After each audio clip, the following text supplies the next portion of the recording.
안녕하세요. 아낌없이 크는 나무 아크나입니다. 오늘은 김창애 작가님의 단편소설 25km를 준비했습니다.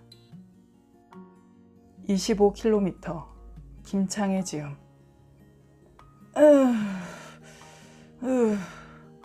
희끄무레한 어둠 속에서 간헐적으로 들려오는 신음소리에 귀를 세운다.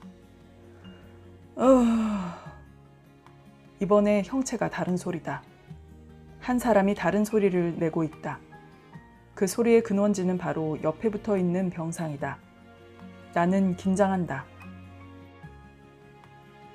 처음 듣는 소리가 아니며 앞으로 벌어질 상황을 머리로 떠올리며 배를 덮고 있던 모포를 걷었다. 보호자용 간이 침대에 잠깐 엎드려 있었지만 잠이 든 건 아니었다. 소리도 나의 기척을 느꼈는지 조금 더 커진 목소리로 신음한다. 기저귀 갈까요? 이젠 밭은 기침 같은 소리를 내지른다. 알았으니까 그만하세요. 나는 담담하게 머리맡의 미등을 켠다. 소리가 멈췄다. 대답 없음이 소리의 반응이다. 소리의 주인은 몸무게가 70kg이나 나가는 70대 덕자씨다. 나는 덕자씨가 돌돌 감고 있던 모포를 풀어낸다. 기다리고 있었다는 듯 덕자씨는 몸에서 힘을 뺀다. 허벅지까지 말려 올라간 환자복 바지 밑으로 다리가 덜렁 드러난다. 그 다리는 아직도 피둥하다. 명태살 같은 덕자씨의 육신은 30살이나 어린 나보다 희고 탄탄하다. 덕자씨의 엉덩이에서 젖은 기저귀를 꺼내고 새 기저귀를 밀어넣었다. 흰색 팬티를 올리고 바지를 올리자 덕자씨는 아무 일도 없었다는 듯 눈을 감고 죽은 듯 반응하지 않는다. 나는 미등의 스위치를 내리려다 잠깐 병실 안을 둘러본다. 둘러보니 침대에 누워있는 8명의 수용인들이 시체로 보인다. 내일 새벽이면 눈을 뜨자마자 밥을 달라고 아우성을 칠 것이며 기저귀를 갈아달라고 짜증을 부릴 것이며 운동을 가야 한다며 성화를 부릴 생명체이지만 과연 그들을 살아있는 생명체로 인식하고 있는 사람이 몇이나 될까? 늘 그렇듯 나는 다시 잠들지 못한다. 수용인들의 치닥거리를 끝내고 12시쯤 잠을 청하면 내처 새벽까지 잠을 잘 수 있는 날은 손가락을 셀 만큼 드문 일이다. 오늘 밤처럼 중간에 누군가의 수발을 들기 위해 잠에서 깨면 다시는 잠을 이루지 못한다. 그게 습관처럼 굳어졌다. 진동 모드로 전환되어 있는 휴대폰이 부르르 몸을 떤다. 카카오 스토리의 영상 메시지는 정체를 알 수 없는 음식이다. 딸아이가 전송한 사진이다. 호주에 유학 중인 딸아이는 지금 식사를 하고 있음을 내게 알리고 있다. 그 사진을 보며 나는 기분이 좋아진다. 힘이 불끈 솟는 것 같다. 좀 더 자. 건너편 침상에 누워있던 수님씨가 자신은 시체가 아니라는 듯 내게 말을 걸어온다.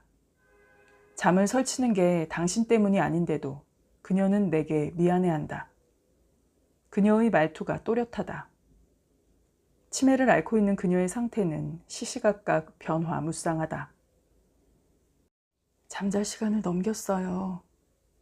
거의 들리지 않을 정도의 낮은 목소리로 대답하는 내 말을 알아듣고 그녀가 어둠 속에서 빙긋 웃었다.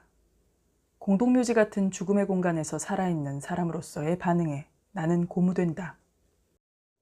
남편이 타고 온 택시가 시내 외곽에 있는 내 직장인 은빛 요양원 정문 앞에 도착했을 때는 오전 10시가 조금 넘어 있었다. 24시간 근무를 했던 나의 퇴근 시간을 2시간쯤 넘겨 있었다. 하늘은 금방이라도 눈물을 뚝뚝 흘릴 듯 잔뜩 흐려 있다. 운전면허가 없는 남편은 중학교 후배가 운영하는 개인 택시를 자신의 자가용처럼 이용하고 있었다. 화로 유통사업을 하면서 기사를 고용해 자가용을 탔던 남편다운 발상이다. 연한 카키색 캐주얼 재킷을 입은 남편의 얼굴이 조금 야위어 보인다. 당뇨가 있어 살이 많이 빠진 대신 중년의 훈장 같던 뱃살이 쏙 들어가 옷태가 헐렁하다. 체면이나 품 위에 목숨을 거는 남편은 가벼운 나들이길에도 입성만큼은 소홀하지 않았다. 인구 5천도 채 되지 않는 읍내의 변두리. 흑백사진에 퇴색된 그림 같은 마을에서 명품에 가까운 D사의 옷만 고집하는 남편의 허영이 내 눈에 슬프기조차 하다. 그런 남편의 생활 패턴은 제자리를 찾지 못해 돌출된 퍼즐만큼 생뚱해 보이기조차 하지만 남편은 죽을 때까지 그 습성을 버리지 못할 것이다. 과연 마을 주민 중 그 브랜드를 아는 이가 몇이나 있을까 싶지만 남편은 타인의 눈을 의식함이 아니라 자기 자신에 대한 예의이자 자존심이라고 변명하곤 했다. 그의 품위를 지켜주던 사업도 이제 부도로 정리가 되고 부모님이 물려준 마지막 유산인 오래된 한옥 한 채만 짊어지고 살아가고 있는 그가 지킬 수 있는 게 그것밖에 없음을 나는 이해한다. 식사는? 택시에 올라 아침 식사를 챙겨 먹었느냐는 내 말에 남편은 대꾸하지 않는다. 출근을 하지 않는 남편이 혼자 밥을 챙겨 먹고 나왔는지 궁금하기도 했지만 내심 마지막으로 아내인 나의 끼니에 대해 관심을 가져줄 줄 알았는데 남편은 끝내 그 대답은 하지 않았다. 이 상황에 밥 타령을 하는 나를 짜증스럽다는 듯 힐끔 돌아볼 뿐. 택시가 SC로 향하는 고가 도로에 들어섰다. 고가 도로에서 내려다 보이는 풍경은 미처 정리하지 못한 서랍처럼 어수선하다. 낙후하기 이를 데 없는 소도시가 신도시로 도약하려 용트림 중이다. 주변 산등성이가 흉측한 민둥산이 되고 도로가 파헤쳐지고 있었다. 오래된 주택들이 헐리고 부연 흙먼지가 부유하고 있다. 크릉크릉 덤프트럭의 움직임이 부산하고 어수선하다. 컥컥 트르륵. 포크레인 소리에 트트트거리는 굴착기 소리까지 더해져 마치 소리의 경연장 같다. 눈으로 보는 작업장이 멀어지고 귀에 들리던 소리도 점차로 엷어지고 택시는 SC를 향해 달리기 시작했다. 기사가 라디오 볼륨을 올렸다. 한낮의 라디오 프로그램을 진행하는 여자 MC의 목소리는 날씨에 상관없이 햇살 맑은 날 들리는 파도 소리처럼 활기가 넘친다. 반질반질한 자갈돌이 구르는 것 같은 웃음소리가 세상의 그 어떤 우울도 슬픔도 날려버리겠다는 의지처럼 견고하다. 나는 그 여자 MC의 웃음을 공유하지 못하고 멍하니 차창에 시선을 맡긴다. 솔직히 일상의 감정을 즐길 만한 여유가 없다. 지금의 내 심정은 바삭거리는 가랑잎처럼 바싹 말라 바스라질 것 같다. SC 25km. 이정표의 목적지까지의 거리가 선명하다. 나는 그 거리가 얼마인지 가늠하지 못한다. 이제 우리가 부부일 수 있는 시간은 그 거리만큼만 허용된다. 심정적으로 이미 남남이 되었지만 물리적으로 우리에게 허용된 부부의 시간은 25km라는 것이 서글프기 그지없다. 도로가에 시에서 조성해 놓은 꽃밭에 아직 피지 않은 페튜니아가 추위에 새초롬하다. 아직은 기온이 찹니다. 내가 창문을 조금 내리자 기사가 말했다. 바깥에서 확 들이치는 소소리 바람 끝이 맵찼다. 날씨가 종잡을 수가 없어요. 엊그제까지도 풀리는가 싶었는데. 나는 다시 창문을 올려닫았다. 심리적으로 추위를 느낄 만큼 일상적이지 않았지만 기사의 말에 어떤 식으로든 반응을 해야겠다는 생각을 했다. 창문을 올려닫자 택시 안은 진공 상태의 정적이 흘렀다. 오로지 라디오에서 흘러나오는 대중가요만 가늘게 흐느적이고 있었다. 갑자기 두려움이 엄습했다. 더 이상 아무 느낌도 없이 곧 숨이 멎어버리는 듯 잦아들 바람 끝에 서 있는 내가 보였다. 차라리 회오리 바람이 계속 몰아쳐 그 바람에 날려 어디론가 날아가 버렸으면 좋겠다고 생각한다. 그런 감정은 자주 있었다. 감당하기 어려운 문제 앞에 있을 때 나는 천지가 개벽을 하든가 천재지변이 일어나 내게 주어진 일상이 흐트러져 버리길 간절히 바라기도 했다. 가끔 집안 행사가 있거나 시댁 가족이 모이게 되는 날이면 전쟁이 일어나거나 시내에서 마을로 들어오는 도로가 유실되어 버렸으면 좋겠다는 생각을 종종 했다. 두 분이 같이 나들이를 가시니 보기 좋습니다. 기사는 백미러로 힐끔 뒷좌석의 나를 돌아보았다. 언제나 혼자였던 남편에게 아내가 있었다는 것에 기사는 당황했는지 모른다. 아님 나의 존재가 생뚱했을 수 있었다. 부부가 같은 공간에 앉아 일상적인 대화 한마디 나누지 않는 비정상적인 상황을 기사가 이해할 리 없었다. 그는 이 어색한 분위기가 조금은 부담스러웠을 터였다. 그의 공허한 인사가 먼지처럼 날렸다. 택시는 구불구불한 지방도로를 지루하게 달렸다. 라디오에서 흘러나오는 음악 소리가 아니라면 그 침묵을 견딜 수 없을 것처럼 차 안의 공기는 가라앉아 있었다. 기어이 흐리던 날씨에서 철진한 진눈깨비가 흩뿌려지고 있었다. 봄이 오는 길목을 치열하게 막고 있는 바람의 안간 힘이 느껴졌다. 전화하면 다시 여기로 와줄 수 있지? K지방법원 S지원 정문 앞 도로 쪽의 주차장에서 남편이 기사에게 말했다. 기사를 향한 남편의 말투는 반말투다. 기사는 별 반응 없이 그러자고 했다. 남편은 내가 택시에서 내리기도 전에 기사에게 자신의 필요를 말하고 성큼성큼 차들과 사람들이 들고 나는 주차장을 걸어 법원 건물 쪽으로 걸어가고 있었다. 그의 손에 들려있는 서류 봉투의 가벼운 만큼 그의 발걸음이 가벼워 보였다. 남편은 이제 자유를 향해 가고 있다. 그가 입버릇처럼 되뇌었던 자유가 이제 그에게 주어질 차례였다. 명부는 내게 자유를 주겠다고 하지만 그것은 내게 해당되는 말이 아니라 그에게 해당되는 말이다. 남편은 꼭 한번 나를 돌아다 보았다. 일부러 나를 보기 위해서라기보다 먼저 출입문을 밀고 들어서면서 나를 기다리는 제스처의 일부분이다. 아마도 혼자 그 건물에 들어서기가 머쓱했던 모양이다. 서금주. 문득 그 이름의 활자가 새삼스럽다. 서금주. 내 이름은 서금주이다. 결혼과 함께 잊어버렸던 이름을 찾은 건 재작년 봄부터였다. 결혼 생활 내내 주변 사람들에게 나는 우울증 환자로 인식되어 있었다. 결혼 후 어느 날부터인가 나는 감정을 주체하지 못하고 발작을 할 때가 자주 있었다. 그리 녹록치 않은 시집살이와 원만하지 못했던 부부관계는 나를 우울증 환자로 만들었다. 그 모든 감정을 그나마 지금까지 조절하고 살 수 있었던 힘은 딸아이가 있었기에 가능했다는 것을 나는 알고 있다. 그런 아이가 대학에 입학하고 나는 더 이상 할 일이 없어졌다. 점점 깊어지는 우울한 감정은 캄캄한 동굴 속보다 더 길고 어둡고 추웠다. 친정 올케는 내게 일을 찾아보는 게 어떻겠느냐고 권유했다.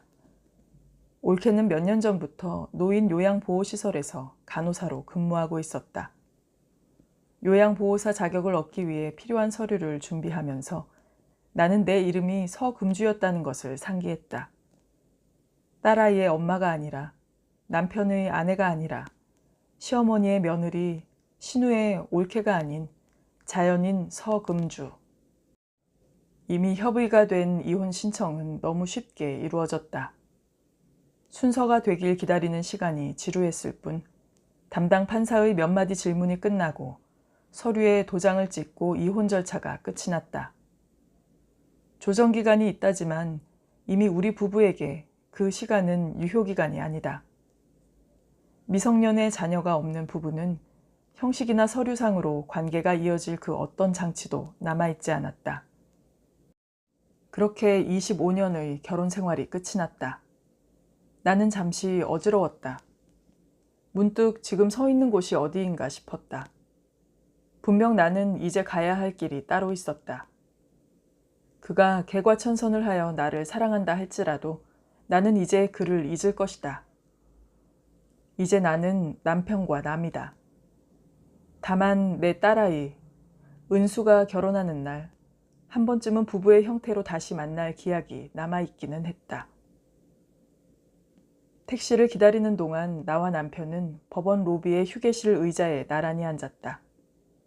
어색한 그림이었지만 생각보다 담담했다. 서러운 감정이 밀물처럼 격하게 밀려들 줄 알았는데 의외로 무덤덤하다. 남편은 무심히 텔레비전에 눈을 두고 있다. 표정을 읽을 수 없다. 지금 남편이 무슨 생각을 하고 있는지 나는 짐작하지 않는다. 이제 그의 생각 따위는 내게 의미가 없다. 우리는 서로에게 침묵했다. 막 그물에서 탈출한 물고기가 이렇게 홀가분할까? 정작 이혼을 당한 사람은 나였다. 그런데 나는 날아갈 듯 몸이 가볍다. 한참 후 휴대전화 벨소리가 울리자 남편은 의자에 의지했던 몸을 일으켰다. 택시가 주차장에서 기다리고 있다는 기별이었다. 아직도 추위가 남았네. 돌아오는 택시 안에서 한낮인데도 바람끝이 매서웠던지 기사는 고개를 저으며 말했다. 오전까지만 해도 내게 엄습해오던 공포의 실체가 전혀 아무것도 아닌 것처럼 봄바람처럼 가벼워졌다. 분명 마음이 무거워야 했다. 25년의 시간을 뚝 잘라 내어버리고 다시 원점에서 시작해야 하는 두려움이나 중압감이 나를 우울하게 해야 했다. 하지만 예상보다 나는 지금 너무 담담하다. 입고 있던 외투를 벗어버리듯 홀가분하기까지 하다. 평온. 나는 이 평온함을 간절하게 기다렸는지 모른다. 문득 남편은 왜 아무것도 아닌 형식적인 서류 정리에 그토록 목을 맸을까? 또 나는 왜 그토록 그 서류를 붙잡고 있었을까? 이토록 홀가분할 줄 알았다면 나는 좀 더 빨리 결단을 내렸을 텐데 참으로 하찮은 것에 고집을 부렸구나 싶었다. 개나리는 늦은 추위에도 방실거리고 있었다. 이제 나도 자유를 얻었다. 조금 추울지 모르지만 저만큼 다가오고 있는 봄에 대한 기대감으로 나는 벌써 가슴이 벅차다. 이제 이 추위를 끝으로 진짜 봄이 올 것 같다는 생각을 한다. 이제 내게 소소리 바람 같은 추위는 다시 찾아오지 않을 거라는 확신이 든다. 기사의 옆자리에 앉아있는 남편의 귀 밑이 움푹해 보였다. 그 모습이 쓸쓸해 보여 나는 갑자기 그가 안쓰러워졌다. 잘 챙겨 먹고 좋은 사람 만나. 못 받은 사랑 받으면서 행복하게 이제 나 같은 사람 잊어버리고. 이혼 절차를 마치고 집으로 돌아와 마지막으로 침대에 나란히 누운 남편이 내게 말했다. 남편의 말투는 마치 물수제비를 뜨는 것처럼 공중공중 건너뛰며 점차로 물에 젖어들었다. 나는 이불을 머리 위까지 끌어올려 얼굴을 덮었다. 남편의 그런 독백이 참으로 낯설어 그가 정말로 내 남편이었던 사람인지 궁금하기까지 했다. 길들여지지 않는 그 자분자분한 말투마저 그것은 평소 내가 알고 있던 남편의 것이 아니어서 나는 당황했다. 남편이 아닌 이방인과 한자리에 모르는 남자와 같이 있는 느낌이었다. 그동안 고생했어요. 이제부터 새로운 인생을 살아야 할 부부가 어떤 대화를 나눌지 생각해보지 않았지만 왠지 그 말을 해주고 싶었다. 결혼 생활 동안 특별한 용무가 없는 한 내가 남편에게 먼저 말을 건넨 적은 거의 없었다. 그렇다고 남편이 먼저 내게 말을 걸어오는 일도 흔하지 않아 우리 부부는 거의 말을 하지 않고 살았다고 해도 과언이 아니다. 나는 진심으로 그가 고생했다고 생각했다. 부부라는 이름으로 맺어져 같은 방 한 공간에 누워서도 아내라는 여자를 만지지도 품에 안지도 않는 남자가 과연 정상일까? 남편에게 여자일 수 없었던 나 자신의 처지를 생각한다면 그보다 황당하고 비극적인 인생이 있겠는가 싶지만 그런 여자와 같이 살아야 하는 그 남자를 향해 나는 진심으로 고생했다고 얘기해주고 싶었다. 이제 좋은 사람 마음껏 그리워하고 살아요. 나는 오랫동안 마음에 두었던 말을 꺼냈다. 사실은 좋은 사람이 아니라 그 사람이라고 말하고 싶었다. 남편은 대꾸하지 않았다. 그리고 미안해요. 그 말은 진심이다. 나는 결혼 생활 내내 그 짐을 안고 살았다. 남편의 인생을 방해하고 있는 장애물 같은 죄책감. 사람들은 남편에게 여자가 생겼다고 수군거렸지만 그건 아니었다. 그 여자는 남편의 첫사랑이자 전처였다. 혼인신고도 하지 못하고 사실혼 상태로 살았던 그들이 헤어질 수밖에 없었던 이유가 무엇인지 나는 자세히 알지 못한다. 다만 Y군의 군수였던 남편의 집안에 내세울 것 없는 여자를 고집하는 아들을 이길 수 없었던 부모의 심정은 이해했다. 고등학교 교사라는 안정된 직장을 버리고 사업을 하던 당신의 아들이 전 재산을 다 탕진했어도 기가 죽지 않았던 시어머니. 집안의 기둥이었던 그 잘난 아들에게서 손자 한 명 안아보지 못했어도 남의 집안 10명의 손자를 부러워하지 않았던 시어머니. 2년 동안 중풍으로 누워 며느리를 종부리듯 하면서도 당신 집안은 대단하다는 착각에 빠져 살았던 시어머니였다. 그런 시어머니의 시집살이가 혹독했으리라는 것은 내가 살아본 경험자이기에 이해할 수 있는 수준이라는 것은 알 수 있다. 단언컨대 시어머니는 그 어떤 며느리감을 맞았어도 흡족해하지 않았을 터였다. 사람들은 남편과 전처의 금실이 유별났다고 되새겼다. 다만 여자가 시댁 사람들의 부당한 구박과 요구를 참고 견딜 만한 인내심은 없지 않았을까 추측해 볼 뿐이다. 사람들의 수군거림에 의하면 여자는 남편을 버렸다. 그것을 받아들일 수 없었던 남편의 집착은 홧김에 나와 맞선을 보고 결혼까지 감행하고서도 그 여자를 잊지 못했다. 남편과 같은 고등학교에 근무했던 오빠의 소개로 만난 남편의 첫 인상은 무난했다. 과묵하고 점잖다는 표현이 딱 남편에게 맞는 표현이었다. 고등학교 교사의 군수 집안인 남편의 조건은 그가 한 번 이혼의 경력이 있다 해서 크게 흠이 될 조건은 아니었다. 더구나 혼인신고가 되어 있었거나 아이가 딸렸거나 하는 치명적인 결함이 있는 것도 아니었기에 마음을 정하는 데 별 주저함이 없었다. 만난 지 2달 만에 나는 남편과 결혼을 했다.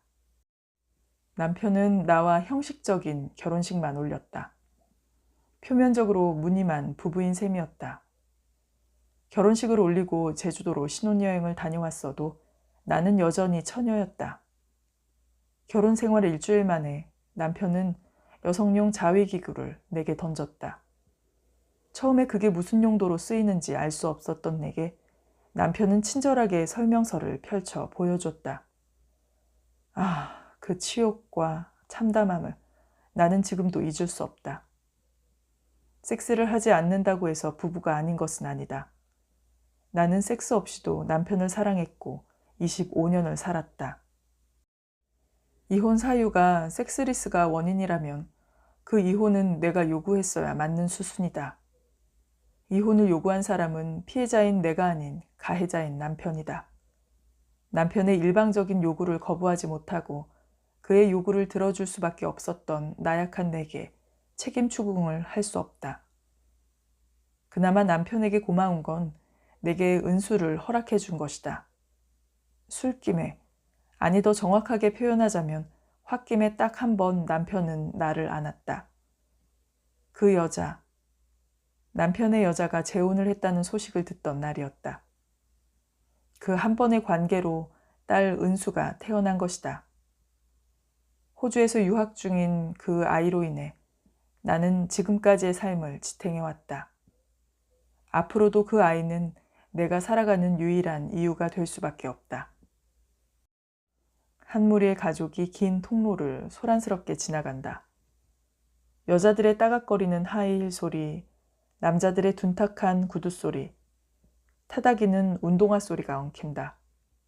한낮의 단조로움을 깨우는 연습되지 않은 불협화음 같은 파동이다. 그 가족물이 앞서 걸어나가고 있던 내 몸이 거칠게 밀린다. 나는 그들을 알고 있다. 내가 담당하고 있는 요양병실 303호실의 수님씨 보호자들이다. 엄마, 염려하지 말어. 엄마는 아직 호적상 미혼이니까 요양원비는 많지 않아. 회색 작업 점퍼를 입은 큰아들이 위로처럼 수님 씨를 이해시킨다. 수님 씨의 흐린 동공이 크게 흔들린다. 그래서 내가 아버지 위독했을 때 호적 정리를 못하게 한 거지. 그때 괜히 아버지나 어머니 말대로 호적 정리를 했으면 여기 입원비만도 얼마야? 다 우리가 걷어서 낼 뻔했는데 얼마나 다행이야. 그들의 표정은 처음 수님 씨를 요양원으로 옮겨오던 한 달 전에 비해 훨씬 밝고 활기차 보였다. 그런 자녀들의 표정을 물끄러미 바라보고 있던 수님 씨가 할 말을 잃은 듯 멍하니 허공에 시선을 돌렸다. 엄마, 이거 좀 드세요. 그나마 어미를 염려하는 눈빛의 여자는 수님 씨의 큰딸이다. 그녀의 차림새로 보아 도시의 달고 다른 여자들과는 사뭇 다르다. 목소리는 투박하고 거칠지만 정이 묻어 있다. 수님 씨는 딸이 건네주는 모시떡을 오물거리며 먹는다. 그 딸이 병실의 다른 환자들에게 모시떡 한 개씩을 나눠준다. 가라. 수님 씨는 단호한 어조로 자식들을 향해 잘라 말한다. 그 자식들의 얼굴이 그늘없이 밝다. 이제 그들은 볼일을 다 봤다는 듯 어머니를 향해 제각기 다른 말투로 작별 인사를 한다. 그리고 미련 없이 병실을 빠져나갔다. 마치 썰물이 빠질 때 구르는 자갈 같은 잔상이 남는다. 나는 그들이 머물렀던 자리로 돌아온다. 수님 씨의 눈에서 가는 물줄기가 흘러내린다. 나는 말없이 탁자 위에 놓인 티슈를 뽑아 그녀의 눈물을 닦아내준다. 밤이 시작되고 있다. 나 화장실 가고 싶어. 나는 얼른 문 밖에 있던 휠체어를 밀고 들어와 수님 씨를 부축해 휠체어에 태운다. 침대에 있던 모포를 그녀에게 둘러 씌운다. 수님 씨가 타고 있는 휠체어의 무게감이 육중하다. 요양원에 입원하던 첫날부터 그녀는 애써 병실에 있는 화장실이 아닌 복도 끝에 있는 화장실을 고집했다. 밖에서 기다리고 있어. 혼자 일 보고 나올 거니까. 오락가락하는 수님 씨의 상태가 언제 나빠질지 알 수 없어 화장실 문 앞에서 나는 그녀를 기다린다. 화장실 곁에 있는 폐기물 처리실에서 크릉크릉 세탁기가 신음소리를 내고 있다. 내 일을 기다리는 재생의 움직임이 소리로 표현되고 있다. 병실에 안 갈래. 화장실에서 일을 보고 나온 수님 씨가 병실로 돌아가려는 내 발걸음을 멈추게 했다. 답답해. 내가 안 된다고 할 거라는 것을 이미 알고 있다는 듯 그녀가 이유를 설명하려 했다. 나는 잠시 멈칫 서 있다가 고개를 끄덕이며 동의했다. 복도를 지나 엘리베이터를 타고 1층으로 내려간다. 1층은 병원 로비다. 관계자들은 이미 퇴근하고 희미한 미등만 싸늘하다. 세상은 죽은 듯 고요하다. 화장실만 다녀오려 가벼운 차림으로 나왔더니 오싹 한기가 든다. 장승처럼 버티고 서 있는 커피 자판기 불빛이 애처롭다. 바지 호주머니를 더듬어 본다. 동전 몇 개가 손에 잡힌다. 여기 커피가 맛나다네요. 나는 커피 한 잔을 빼 그녀에게 건네며 간이 의자에 앉았다. 그녀는 빙긋 웃음을 지어 보인다. 집에 가고 싶다. 수님 씨가 입을 열었다. 얼른 건강해져서 집에 돌아가세요. 집에 갈 수 있을까? 수님 씨의 질문은 바깥 어둠을 가로막고 있는 현관문에 부딪혀 허공에 흩어진다. 대답해 줄 리 없는 공허한 질문이다. 영감이 호적에 올려준다고 했었어. 네. 나는 고개를 끄덕여 그에 동의한다. 내가 아들을 낳았거든. 아들만 낳아주면 호적에도 올리고 식도 올려준다고 약속을 했거든. 그랬구나. 나는 수님 씨의 그 시절에 동참했다. 그 여자가 아들을 못 낳았대. 딸만 둘인가 그랬대. 아들을 낳아주고자 본처가 있는 남자의 여자가 되어야 했던 수님 씨. 아들을 둘이나 낳고도 그 자식들과 같은 호적에 올라보지 못한 여자의 기구했던 인생은 구구절절 설명을 하지 않아도 짐작이 되는 스토리였다. 같이 살지는 않았어. 그 여자는 자기 딸들만 데리고 나가 시내에 살고 있었거든. 영감이 그 여자 재혼하면 호적에 올려준다고 했는데 근데 그 여자가 더 오래 살았어. 영감 죽고 난 다음 해에 그 여자가 죽었어. 영감 죽은 지가 5년 됐나 6년 됐나. 그 여자도 참 불쌍하기는 해. 그래도 그 사람이 더 복이 있지. 나보다 박복한 년은 없어. 그래도 다행이지. 자식들이 다 나 밑으로 있었으면 여기도 못 오고 자식들 고생만 시키다가 죽겠지. 나는 혼인신고가 돼 있는 줄 알았지. 영감이 했다고 했거든. 수님 씨는 물 흐르듯 조근조근 오랜 친구처럼 또는 혼잣말처럼 지나온 삶을 추억했다. 추억이나마 그녀에게 희망으로 남아있는 게 다행이다. 수님 씨가 씁쓸하게 웃는다. 나는 웃을 수가 없다. 수님 씨에게 별명이 생겼다. 잠자는 은빛 공주. 열흘 동안 수님 씨는 눈을 뜨지 않았다. 자식들이 불러도 손을 잡고 흔들어도 반응하지 않았다. 사실 나는 일주일 동안 병가를 냈었다. 팽팽하게 당기고 있던 활 시위를 가위로 싹둑 자르는 것 같은 긴장의 끈을 놓고 나서 나는 심하게 알았다. 이혼 전에 계약했던 원룸으로 거처를 옮기고 그 첫날 밤을 하얗게 새우고 나서도 나는 쌩쌩했다. 마치 숨겨놓았던 힘이 불끈불끈 솟아나는 것 같았다. 그리고 일주일 죽음 같은 무기력이 찾아왔다. 밤인지 낮인지 비몽사몽이었다. 나는 눈을 뜰 수 없었다. 전화로 병가 신청을 하고 나는 일주일 동안 내내 잠을 잤다. 거의 먹지도 않고 굶다시피 했지만 배가 고프지 않았다. 정수기에서 뜨거운 물을 마시는 외에 아무것도 먹지 않았는데도 나는 죽지 않고 살아났다. 같이 근무하는 정여사와 은선 씨가 병문안을 오면서 사온 전복죽을 이틀에 나눠 먹고 기력을 회복했다. 그녀들이 아니었으면 나는 굶어 죽었을지도 모른다. 그리고 다시 일상으로 돌아온 첫날.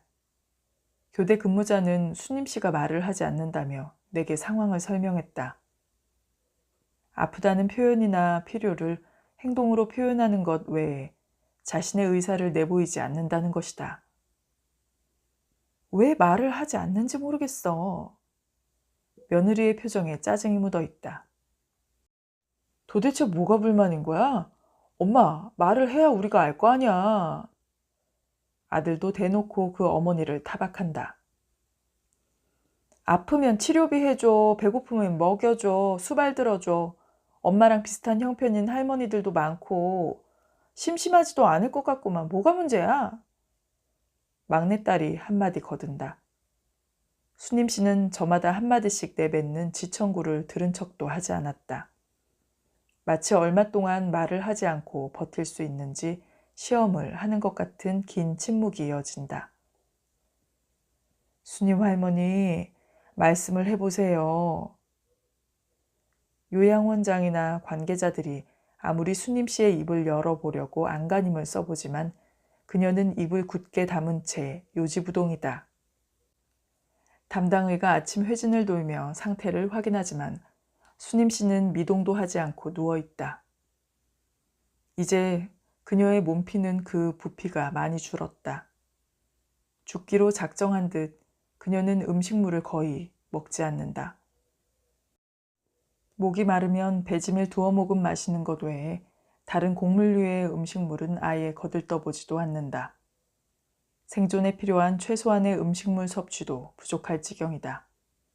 그러다 보니 그녀를 위해 요양사들이 할 수 있는 일은 없다. 그녀는 몸을 씻는 일도 식사를 하는 일도 거부했다. 생리적인 배뇨 정도의 수동적인 행위를 할 뿐 수님 씨는 하루 종일 침상에 죽은 듯 누워있기만 했다. 정밀 검사를 해봐야 알겠지만 쉬운 병은 아닌 것 같아요. 주간 근무조였던 주간의 토요일 오후, 퇴근 시간에 맞춰 직장인 은빛 노인 요양원으로 나를 찾아온 신우이는 그녀의 오빠 소식을 그렇게 전했다. 신우이는 처음으로 내게 존대어를 써서 말을 했다. 그녀는 이런 기막힌 일이 또 있겠냐는 투로 호들갑스러워했다. 지난 25년의 결혼 생활 동안 그녀는 오빠의 아내인 내게 언니라는 호칭을 쓰지 않았다.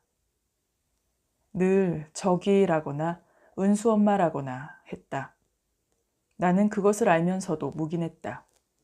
그것을 따지고 한다는 것도 모양새가 우습기 짝이 없었다. 그녀는 습관이라고 핑계하겠지만 그 습관의 저간에 깔린 그 집안 사람들 뼛속 깊이 박혀있는 차별의식을 나는 알고 있었다.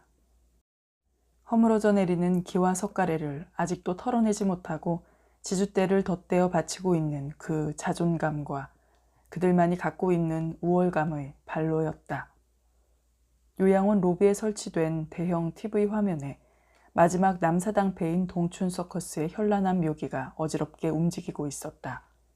나는 신우이의 전달 사항을 귓등으로 들으며 화면에 눈을 준다. 나는 신우이의 말을 듣지 않는다. 그럴 리가 없다는 자신감 때문이다.